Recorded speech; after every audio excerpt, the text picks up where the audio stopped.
Okay मैं start करता हूँ। टाइम बिकॉज कम है, मैं फिर रिकॉर्डेड जो है वो शेयर कर दूंगा आपसे।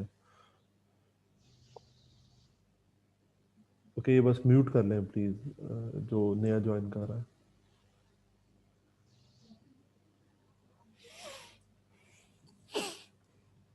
अच्छा, हम यहाँ डिस्कस कर रहे थे इसका जो मशीन सरफेस या सरफेस टू बी मशीन बात कर रहा था कि वो कटिंग एक्सिस के पैरेलल है या परपेंडिकुलर है।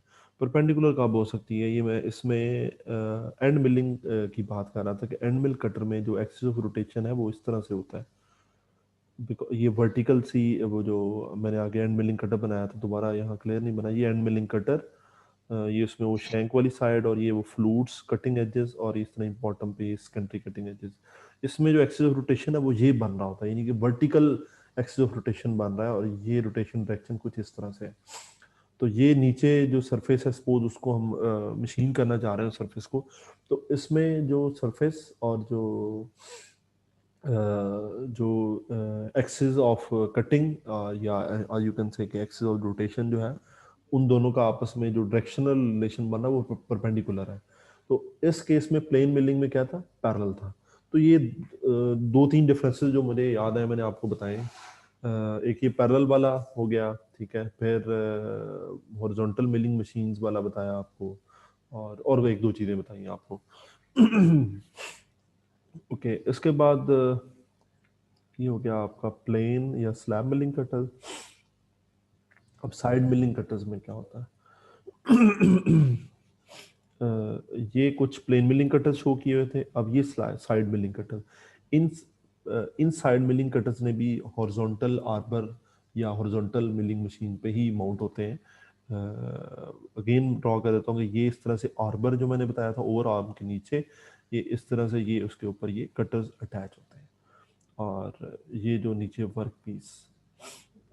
अब इसमें वो हॉरिजॉन्टल मिलिंग मशीन वाली बात आ गई, हॉरिजॉन्टल आर्बर पे अटैच होंगे और जो एक्सिस ऑफ रोटेशन होगा that will be also horizontal.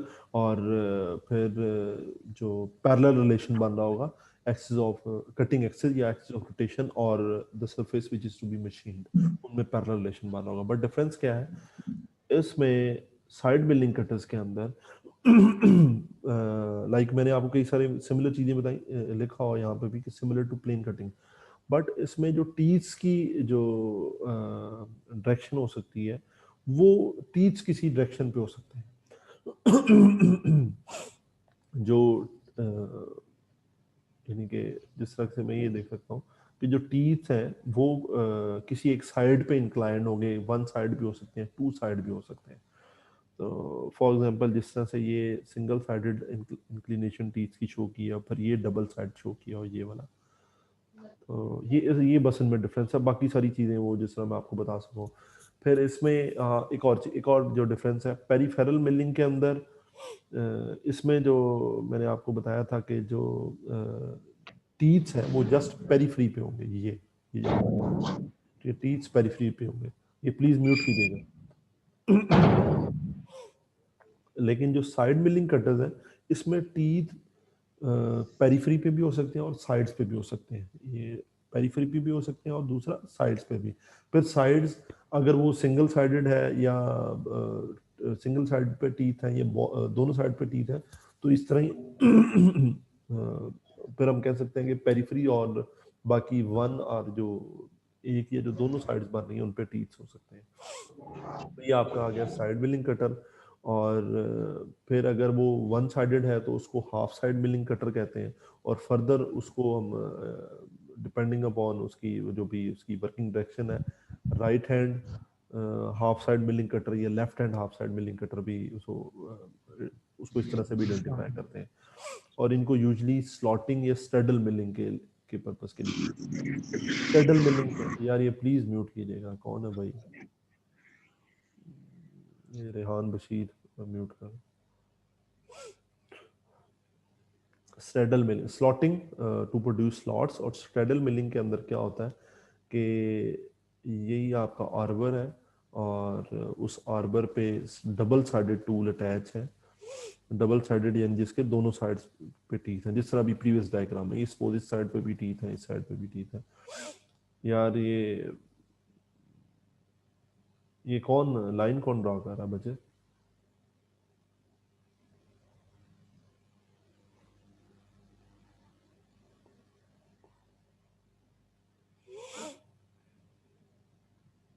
यार आवाज आ रही है आप लोगों को? स्क्रीन शेयर हो रही है? प्लीज कोई बताइए। यस सर, आ रही। हाँ जी सर। ये लाइन किसने ड्रॉ की है? क्या क्या सर जरूरत? पता नहीं है। चले खैर, इग्नोर करते हैं, कोई बात नहीं। अच्छा, ये आपका हो गया। इसकी मैं बात कर रहा था, स्टडल मिलिंग। यस, इसमें ये मैंने बताया आर्बर, उसके ऊपर ये जो आपका कटर अटैच है डबल साइडेड, और नीचे ये वर्क पीस है। स्टडल मिलिंग के अंदर क्या है कि साइमल्टेनियसली यानी एट द सेम टाइम दो जो सरफेसेस पैरेलल सरफेसेस प्रोड्यूस हो रही होंगी। यानी एक कोई सरफेस इस साइड पे प्रोड्यूस हो रही होगी जब ये एक्शन परफॉर्म होगा, और एक सरफेस कोई इस साइड पे प्रोड्यूस हो रही होगी। तो साइमल्टेनियसली स्टडल मिलिंग के अंदर क्या है कि साइमल्टेनियसली दो पैरेलल सरफेसेस जो है प्रोड्यूस हो रही होती हैं स्टडल मिलिंग के अंदर। बाकी इसमें नेक्स्ट आगे हमने इसमें फर्दर इसमें डिस्कस करते हैं स्टडल मिलिंग। अच्छा, ये फेस मिलिंग कटर्स आ गया आपके। फेस मिलिंग कटर्स में फिर ये कुछ शो किया हुआ है। ये जो कटर है ना, इनके ऊपर आपको नजर आ, ये कटर है, ये ये ब्लैक कलर में और ये आपको गोल्डन से कलर में नजर आ रहा है पार्ट। इन मिलिंग कटर्स के अंदर जिस तरह फेस मिलिंग कटर है या एंड मिलिंग कटर्स के अंदर, डिफरेंट मिलिंग कटर्स के अंदर इस टाइप के कटर यूज किए जाते हैं। इनको इंसर्ट टाइप या एडजस्टेबल इंसर्ट टाइप कटर्स कहते हैं। इसमें जो कटिंग एजेस होती हैं वो इंसर्टेबल होती हैं और रिमूवेबल होती हैं। यानी ये जो गोल्डन यहाँ पे शो की है, ये बेसिकली कटिंग एज को पिन किया हुआ है, यहाँ पे कटिंग एज को यहाँ पे अटैच किया हुआ है। तो इसको अटैच डिटैच कर सकते हैं, और यूजली कार्बाइड एक हार्डर मटेरियल है, तो उसकी कटिंग एज जैसे इस पे अटैच कर दी जाती है। उसका फ़ायदा क्या होता है कि जब वो डिटीरियोरेट हो गई है तो आपको पूरा टूल रिप्लेस नहीं करना पड़ेगा, बल्कि जस्ट आप उस कटिंग जो एज जो आपने इंसर्ट की है उसको आप रिप्लेस कर देंगे। उसमें जस्ट उस कटिंग एज को रिप्लेस कर देंगे, उसको आप इंसर्ट टाइप या एडजस्टेबल इंसर्ट टाइप टूल कहते हैं। बिकॉज ये जो एज आपने अटैच की है या एज आपने पिन अप की है यहाँ पे, वो रिप्लेसेबल है। तो आपको पूरे का पूरा टूल रिप्लेस नहीं करना पड़ेगा, जस्ट उसको रिप्लेस कर लेंगे आप उस कटिंग एज को। तो ये इस तरह के कटर्स को इंसर्ट टाइप या एडजस्टेबल इंसर्ट टाइप कटर्स कहते हैं। अच्छा, एक इसमें ये चीज़ होगी। फेस मिलिंग कटर्स का थोड़ा सा आप बता दूं। यार ये सारे पे ड्रा हो गया।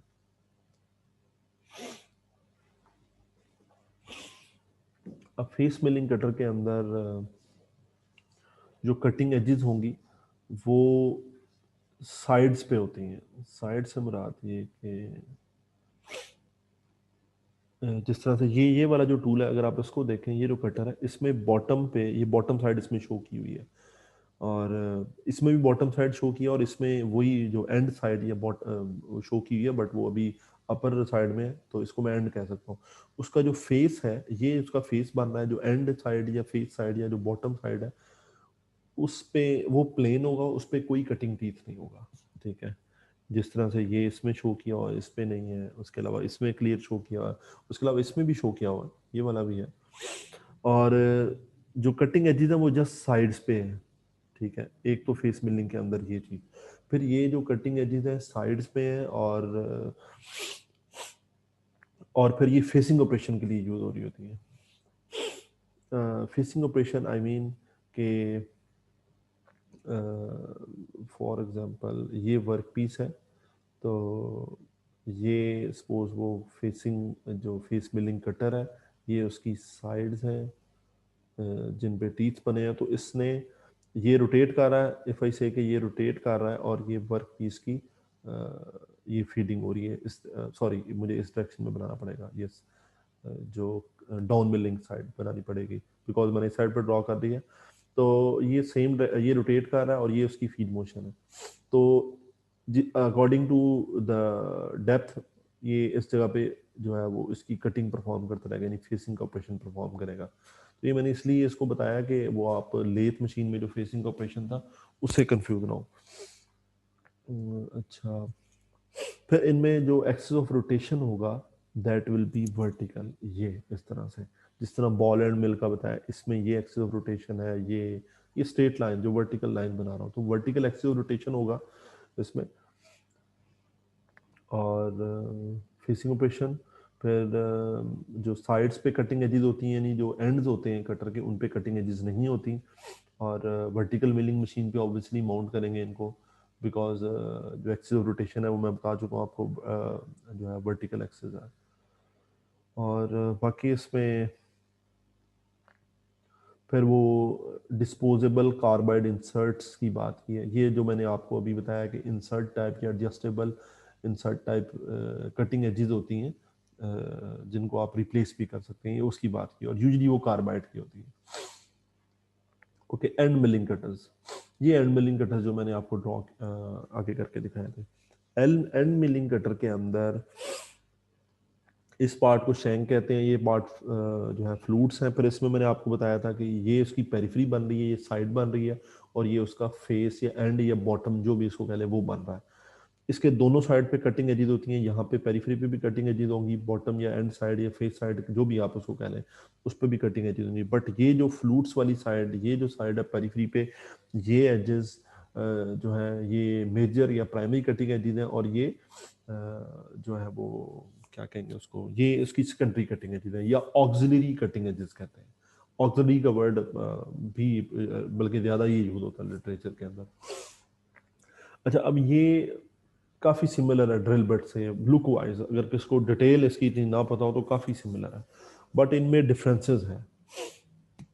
डिफरेंसेस क्या है, ये मैं आपको एक ग्रुप में ना पिक्चर शेयर कर दूंगा आपको, एंड मिलिंग कटर के फेस साइड पर, अभी मेरे पास ही यहीं टेबल पे पड़ा हुआ है, तो मैं ऑलरेडी प्रैक्टिकल क्लास में वो शेयर कर चुका हूँ, तो मैं अगेन वो शेयर करता हूँ आपसे।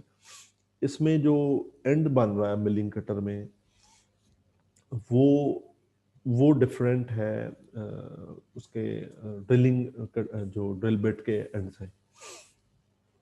ड्रिल बिट में जो एंड साइड पे जो कटिंग एजेस होती हैं वो आपस में मीट अप हो रही होती हैं और एक चीजल एज बना रही होती हैं, जो जो उसको आपने चीजल एज या वेब शेप जो बन रही होती है, अगर आप ड्रिल बिट की नोमेनक्लेचर को याद करें तो वो जो कटिंग एजेस हैं वो आपस में मीट अप हो रही होती है, और वो कोनिकल सी टेपर्ड सी शेप में होती है।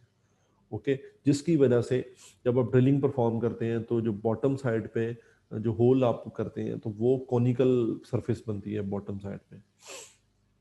और दूसरी तरफ ये जो आपका एंड मिलिंग कटर है, इसके अंदर जो अभी इसमें कोई बॉटम नज़र नहीं आ रही, जस्ट मैं आपको ड्रॉ कर देता हूँ, इसका जो फेस होगा ना, ये सपोज उसका मैं बॉटम व्यू बना रहा हूँ, तो ये इस तरह से कटिंग एजेस होंगी, यानी आपस में मीट अप नहीं हो रही। जबकि ड्रिलिंग के केस में क्या होता है कि वो कटिंग एजेस ऐसे आपस में मीट अप हो रही होती हैं, वो एक चीजल या वेब शेप बना रही होती हैं।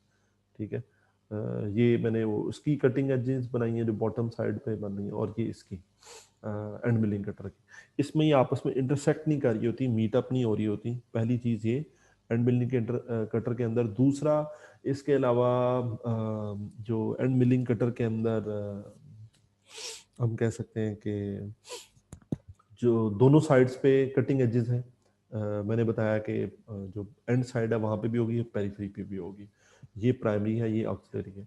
लेकिन जो ड्रिलिंग होती है उसमें सिर्फ जो कटिंग एक्शन परफॉर्म हो रहा है वो जस्ट बॉटम साइड पे, यानी जो एंड बन रहा होता है ड्रिल बिट का, उस पे उसमें जस्ट कट उस वो जस्ट कटिंग एजेस होती हैं।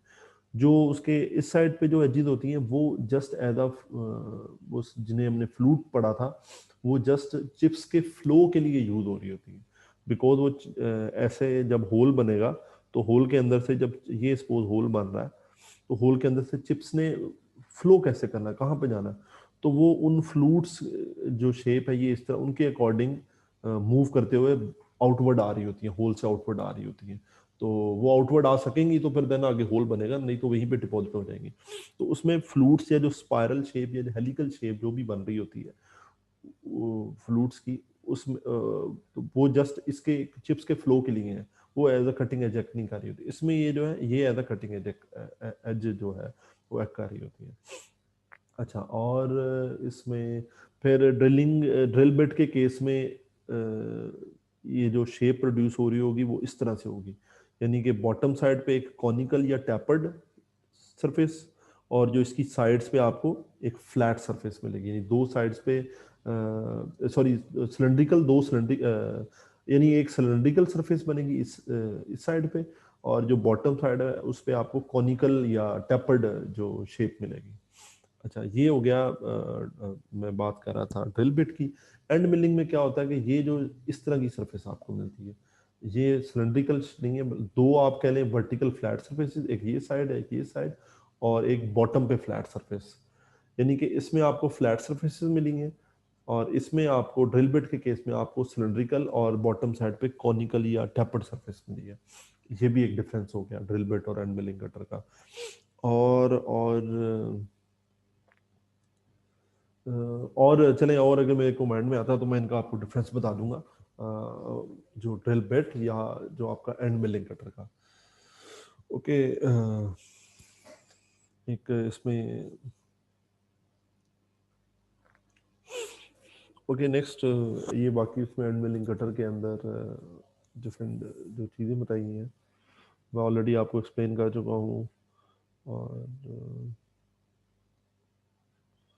Taper shank, straight shank, shank आपको पता है टेपर टाइप भी हो सकती है, स्ट्रेट भी हो सकती है, और फिर टीथ्स जो हैं that will B both on periphery और एंड्स। फिर इसमें मेंशन नहीं है बट मैंने आपको बताया कि कौन से ऑक्सिलरी या सेकेंडरी एजेस हैं और कौन सी प्राइमरी कटिंग एजेस हैं। ओके, ये एंड मिलिंग कटर जो है कुछ ऑपरेशन शो किए हुए हैं एंड मिलिंग के। ये एंगुलर मिलिंग शो की हुई है, स्लॉटिंग है फिर इसकी मदद से हुई है, देन शेल मिलिंग इसकी मदद से हुई है।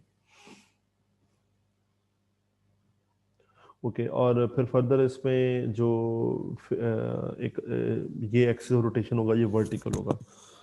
और ये शेल मिलिंग का कुछ जो लार्ज एंड मिलिंग कटर्स हैं usually more than 2 inches in diameter, उनको शेल एंड मिल कटर्स कहा जाता है, जिस तरह ये शो किया हुआ। You can read all this.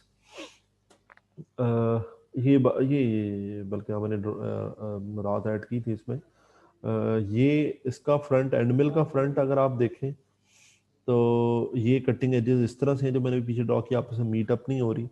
बाकी जो एक क्लियर पिक्चर मैं अभी आपको सेंड करता हूँ, ठीक है, वो मैं आपको व्हाट्सएप ग्रुप पर फॉरवर्ड कर देता हूँ। और जो ड्रिल बिट है इसमें जो कटिंग एजेस हैं वो आपस में मीट अप हो रही हैं, इंटरसेक्ट हो रही हैं, एक वो चीजल एज बना रही हैं। टी स्लॉट मिलिंग कटर्स, ये जैसे यहाँ पे आप देख लें, यानी कि ये टी टाइप स्लॉट बनाने के लिए, यानी कि इस तरह का स्लॉट बनेगा, ये कुछ इस तरह से इस तरह का स्लॉट बनेगा। टी स्लॉट ग्रूव्स बनाने के लिए टी स्लॉट मिलिंग कटर, ये बड़ा क्लियर इन इसमें शो हो रहा है। और फिर इसमें पहले टी स्लॉट जो कटर है, मिलिंग कटर है, इसको डायरेक्ट नहीं यूज़ किया जाता, बल्कि फर्स्टली इस पे साइड मिलिंग कटर या कोई भी जो सूटेबल कटर हो उससे ग्रूव बनाया जाता है, यानी कि पहले एक ग्रूव क्रिएट किया जाएगा, ये यहाँ पे लिखा ऑफ, उससे ग्रूव बनाया जाता है, देन उसके बाद इस टी स्लॉट को जो यूज़ किया जाता है, जो कि उस ग्रूव की विड्थ को अनलार्ज करता है और उसको प्रॉपर टी शेप में जो है वो हमें फाइनल जो शेप मिलती है हमें। ओके, ये आपको अगर टी स्लॉट मिलिंग कटर्स, ये यू कैन सी दीज। उसके अलावा metal slitting saw milling cutters, ये जो मेटल स्लिट सॉ भी कहते हैं इसको, simple metal slitting saw milling cutter या मेटल स्लिट सॉ, जस्ट इतना नेम।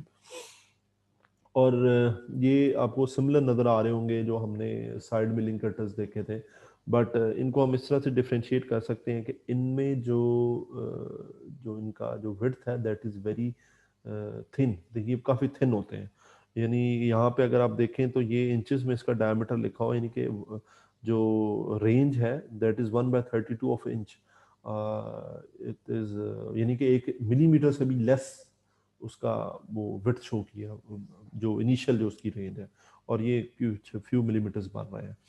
तो यानी काफ़ी थिन है रिलेटिवली, और इसमें फिर जो एक्सिस ऑफ यानी कि जो एक्सिस ऑफ रोटेशन होगा, कटिंग एक्सिस होगा, ये इस तरह से आर्बर, और ये इस तरह से कटर उसके ऊपर अटैच होगा। ये सॉरी गलत बन गया, ये इस तरह से कटर उस पर अटैच होगा, यानी हॉरिजॉन्टल एक्सिस ऑफ रोटेशन है वो हॉरिजॉन्टल है, फिर हॉरिजॉन्टल मिलिंग मशीन पे अटैच होंगे बट थिन होंगे। तो ये उसमें डिफरेंट जो है उसके पॉइंट्स हैं। या ये आपका हो गया मेटल स्लिट सॉ। और उसके बाद फॉर्म मिलिंग कटर्स।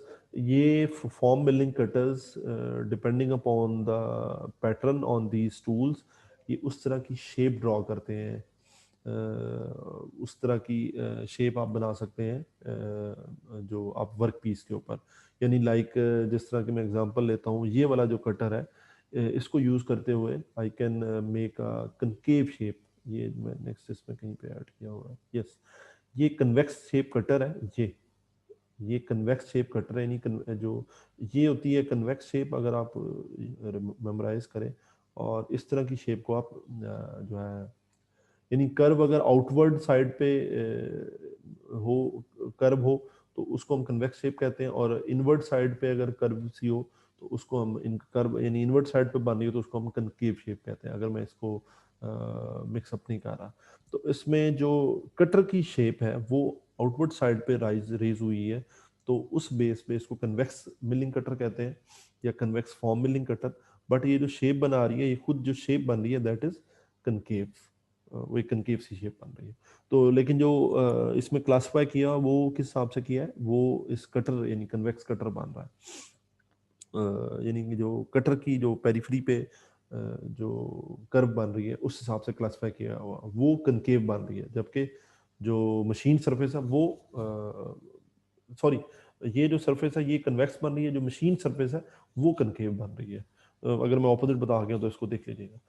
अच्छा, ये फिर कनकेव कटर है जिसमें जो कटिंग वाली जो कटर की पेरिफेरी पे शेप बन रही है दैट इज कनकेव, यानी ये इस तरह से बन रही है, इनवर्ट साइड पे कर्व है, और जो मशीन सरफेस बन रही है वो कन्वेक्स बन रही है। और ये उसमें कुछ एग्जांपल्स थी, इस तरह ये एक कॉर्नर राउंडिंग कटर है, जो कि ये अगर इस तरह से कॉर्नर्स है उनको चम्फर कर रहा है, यानी उनको राउंड कर रहा है उन फेसिस को। तो ये कुछ इस तरह से बन रहा है, यानी फुल कॉर्नर्स नहीं है बल्कि वो राउंड कॉर्नर्स हैं। तो ये कॉर्नर राउंडिंग कटर है, इस तरह डिफरेंट ये फॉर्म मिलिंग कटर्स हैं, और जिसमें कटर्स की शेप की जो शेप होगी उसके अकॉर्डिंगली शेप फॉर्म हो जाएगी वर्क पीस के ऊपर। ये जिस तरह से हमने वो फॉर्म मशीन सरफेसेस पढ़ी थी, ये सिमिलर टू दैट। फिर ये आपको ये आ गया, फिर इस तरह ये कुछ पैटर्न्स ये आपको शो किए हुए हैं। ये नेक्स्ट मैंने आपको ये शो किया है, ये वाला भी आपको कॉर्नर जो राउंडिंग कटर था। और इसमें जो फिर हम कह सकते हैं कि depending upon the shape of the cutter, उस हिसाब से वेरियस जो शेप्स हैं उनको हम क्रिएट कर सकते हैं। और उसके लिए यूजली इसमें हम कंटूर टाइप शेप्स कह रहे होते हैं, और वो कंटूर टाइप शेप बिकॉज वो कोई कन्वेक्स शेप बन रही है, कोई राउंड बन रही है, राउंड कॉर्नर्स बन रहे थे, किसी में वो कनकेव शेप बन रही है। तो यानी कंटूर्स डिफरेंट शेप्स के बन रहे होते हैं, कन्वेक्स है, कनकेव है, कॉर्नर डिफरेंट। ये फर्दर उनकी डिफरेंट टाइप्स हैं मिलिंग कटर्स की, इसमें 3 मैंने आपको बताए हैं। इसके अलावा pocket form milling, gang cutters, spindle milling cutters, ये भी सिमिलर ही होंगे, बट इतनी डिटेल्स में मैंने इन चीज़ों को ऐड नहीं किया, मैंने इनको स्टडी नहीं किया। ओके, ये आपका हो गया फॉर्म मिलिंग कटर्स, जो कि कंटूर टाइप सरफेसेस बनाने के लिए, लाइक कन्वेक्स, कनकेव और एट्सेट्रा। ये बाकी उसमें ये शो की हुई हैं आपको। फिर milling tool materials, high speed steel cutters, high speed steel भी हो सकता है मिलिंग मटेरियल। फिर ब्रेस्ड कटर्स भी हो सकते हैं जिन पे ऊपर कार्बाइड इंसर्ट्स जो है उनको अटैच किया जाता है, और फिर मैकेनिकली अटैच्ड, सॉरी, जिसमें कार्बाइड इंसर्ट्स को ब्रेजिंग की जाती है। उसके अलावा मैकेनिकली अटैच्ड कटर जिसमें कार्बाइड इंसर्ट्स को पिन अप किया जाता है, जिस तरह की मैंने ऑलरेडी आपको बताया था एग्जांपल में, जो कि रिप्लेसेबल होते हैं, लाइक यू कैन सी है कि क्लैम्प्ड और पिन लॉक्ड। ओके, ये आपके मिलिंग टूल मटेरियल्स हो गए। उसके अलावा ये डिफरेंट मिलिंग कटर्स जो है उनको शो किया हुआ है।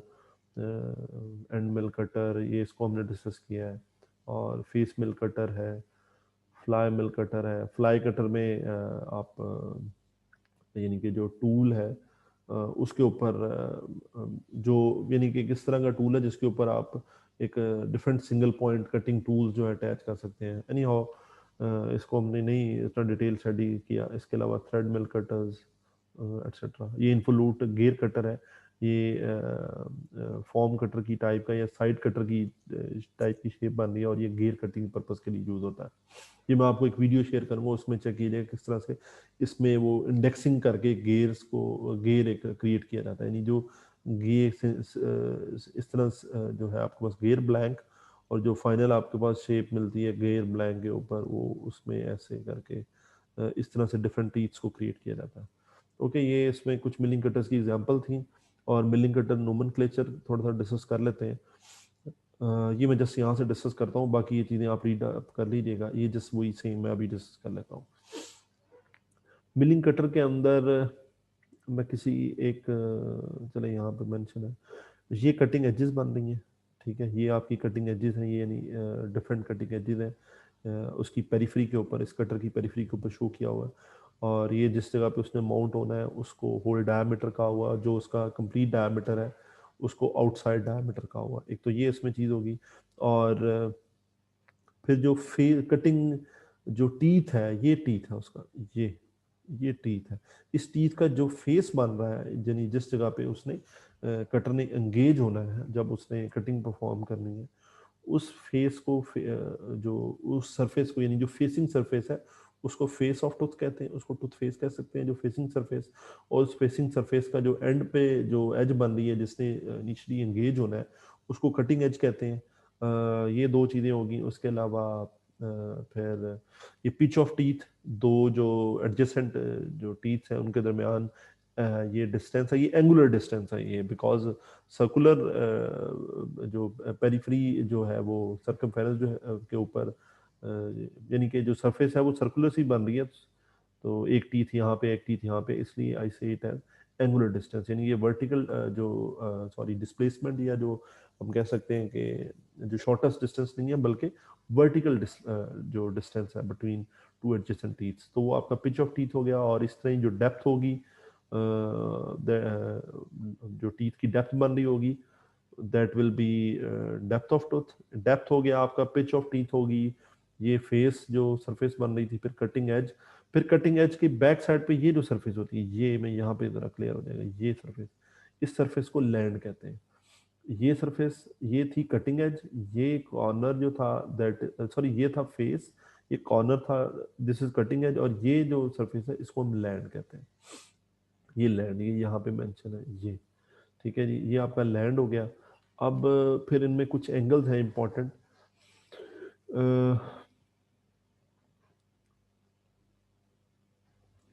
फर्स्ट रेक एंगल, ये जो आपकी दिस वन, ये मैं यहाँ पर ड्रॉ करता हूँ, ये मैं डॉटेड लाइन शो कर रहा हूँ कि ये जो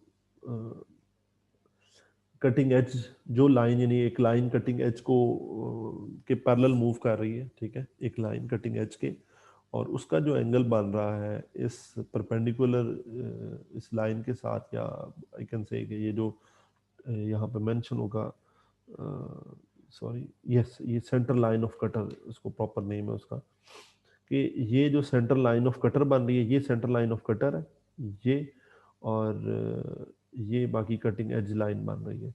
इन दोनों के दरमियान जो एंगल है दैट इज रेक एंगल। यानी ये दोबारा मैं रिपीट कर देता हूँ, कटिंग सेंटर लाइन, कटर की जो सेंटर लाइन, यानी उस टीथ, उस कटिंग टीथ पे जो सेंटर लाइन बन रही है, या इस टोटल कटर की हम कह सकते हैं जो सेंटर लाइन बन रही है, उसका जो एंगल बन रहा है विद वो सेंटर लाइन किस तरह से है कि ये सर्कुलर फॉर्म में है, तो ये सॉरी ये यानी सेंट्रल लाइन जो उसके सेंटर से पास कर रही है, तो ये उसको वो शो कर रहा है, ये सेंट्रल लाइन, और उसका जो एंगल बन रहा है कटिंग एज के साथ दैट इज रेक एंगल।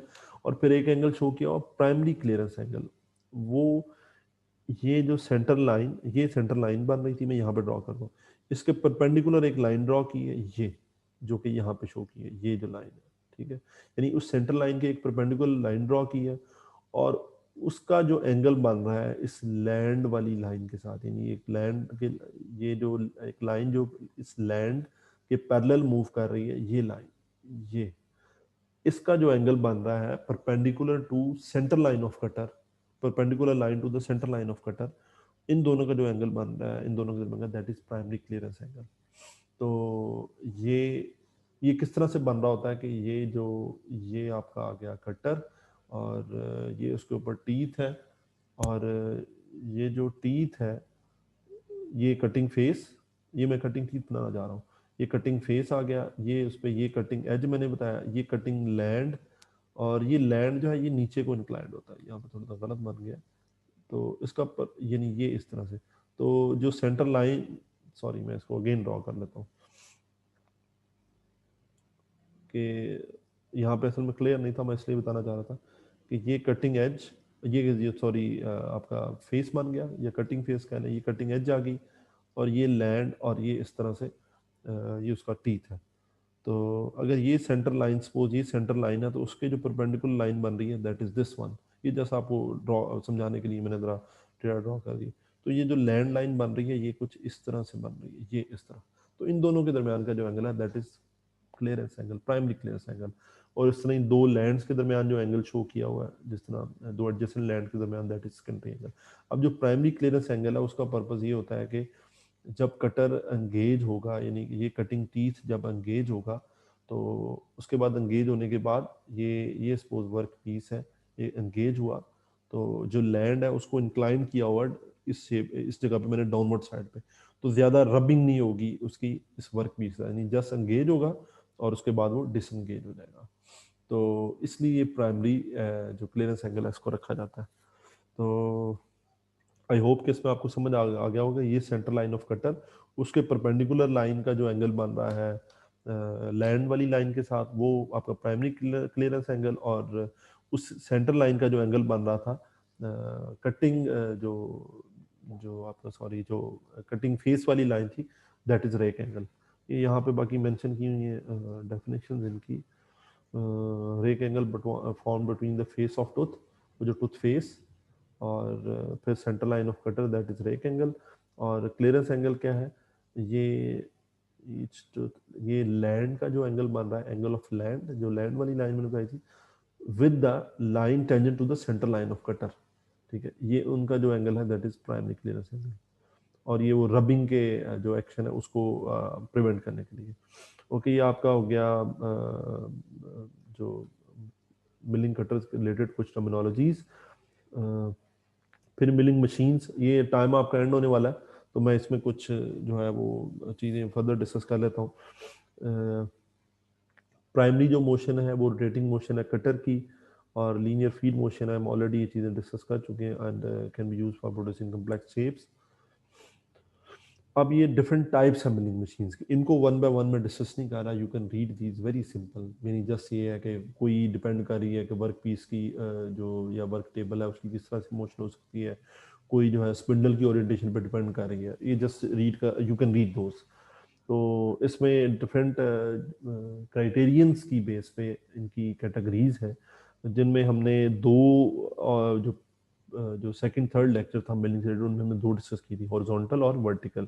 इसमें जो स्पिंडल था या जो एक्सल रोटेशन था वो हॉरिजॉन्टल था, वो जो अभी मैंने आगे आपको आर्बर शो किया जो हॉरिजॉन्टल मिलिंग मशीन के अंदर प्रीवियस स्लाइड्स के अंदर, और ये वर्टिकल मिलिंग मशीन के अंदर जो था वो वर्टिकल था एक्सिस ऑफ रोटेशन, जिस तरह एंड मिलिंग कटर का मैंने आपको एग्जांपल दी। तो ये स्पिंडल की ओरिएंटेशन बेस पे इस तरह ही according to you purpose of use, और ये बाकी उनको एक्सप्लेन किया हुआ है। इसमें जो कुछ पार्ट्स मेजर, बाकी काफ़ी सारे सिमिलर हैं, इनमें कुछ पार्ट्स में एक्सप्लेन कर देता हूँ आपको।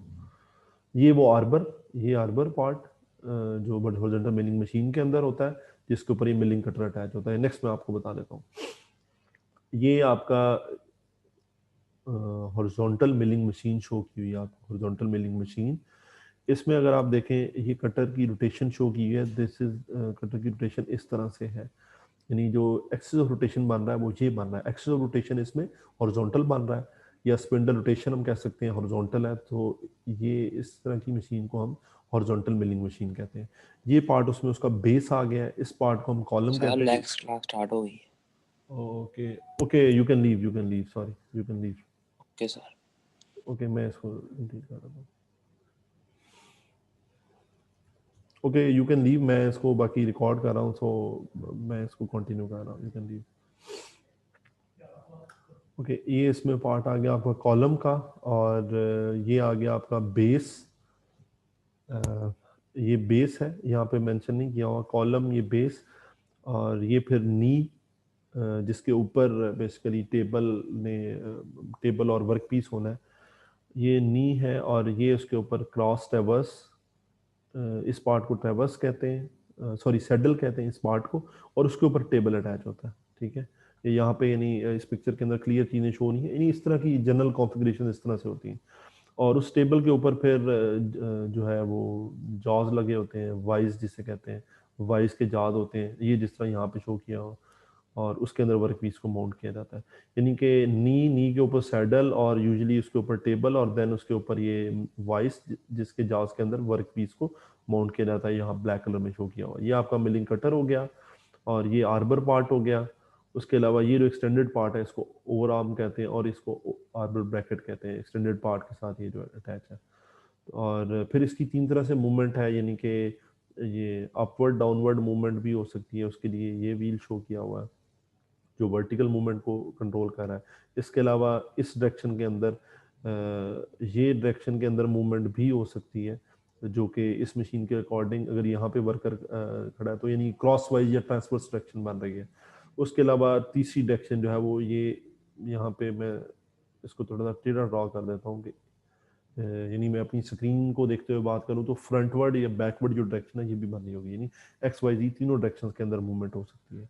ओके ये हॉरिजॉन्टल मिलिंग मशीन के पार्ट्स आ गए, इस तरह ही वर्टिकल मिलिंग मशीन के पार्ट्स हैं, बट उसमें आर्बर नहीं है बल्कि डायरेक्ट स्पिंडल के साथ, यानी कि एक तो ये एक्सटेंडेड पार्ट नहीं होगा, बल्कि शायद आगे कहीं पे डायग्राम, यस इसमें है, इसमें अब वो extended, yes vertical milling machine का थोड़ा सा देख रहा हूँ कि इसमें वो एक्सटेंडेड पार्ट नहीं है, बल्कि उसकी जगह ये हेड, ये जो ये पार्ट अटैच है जिसके साथ स्पिंडल अटैच है, इसको हेड कहते हैं। बाकी ये आपका कॉलम आ गया, ये वही बेस, और ये वही यहाँ पे नी या सैडल, उसके ऊपर वर्क पीस, और उसके ऊपर सॉरी वर्क टेबल, ये यहाँ पे शो किया, और देन उसके अंदर वाइज, और ये आपके आ जाएगा वर्क पीस आ जाएगा यहाँ पे। ये फिर कटर शो किया हुआ है, और ये चक शो किया हुआ है। ये इस तरह से वर्टिकल मिलिंग मशीन के डिफरेंट पार्ट्स होते हैं, यहाँ मेंशन किए हुए हैं। ओके ये इनमें कुछ डिफरेंसेस हैं, you can read those. Horizontal milling machine और वर्टिकल मिलिंग मशीन के अंदर, तो ये यूनिवर्सल मिलिंग मशीन है, स्पेशल टाइप, जिसमें ये सीएनसी ऑलरेडी हमने डिस्कस किया है। और ये एक मशीनिंग सेंटर एक शो किया हुआ है, ये यानी एक ऐसी मशीन जिसमें डिफरेंट किस्म के ऑपरेशंस, आप मिलिंग डिफरेंट किस्म के टूल्स को हम माउंट कर सकते हैं। फुल एक टूल मैगजीन उसे कहते हैं, जिस तरह ये पार्ट शो किया जिसके अंदर डिफरेंट टूल्स अटैच किए जाते हैं, जिसके अंदर डिफरेंट टूल्स होते हैं, फिर उनको ऑटोमेटिकली उन टूल्स को चेंज किया जाता है, और डिफरेंट ऑपरेशन डिफरेंट टूल्स को यूज़ करते हो, जिसमें लेथ टूल हो सकते हैं, मिलिंग मशीन के टूल हो सकते हैं, और उसके अलावा जो ड्रिलिंग मशीन के टूल्स हो सकते हैं, तो डिफरेंट जो टूल्स को यूज़ करके डिफरेंट ऑपरेशंस कैरी आउट किए जा सकते हैं। तो इसको हम मशीनिंग सेंटर कहते हैं, ये जस्ट आपको शो करने के लिए। उसके बाद आपका आ गया ये मिलिंग ऑपरेशंस में, ये हमने डिस्कस की हैं।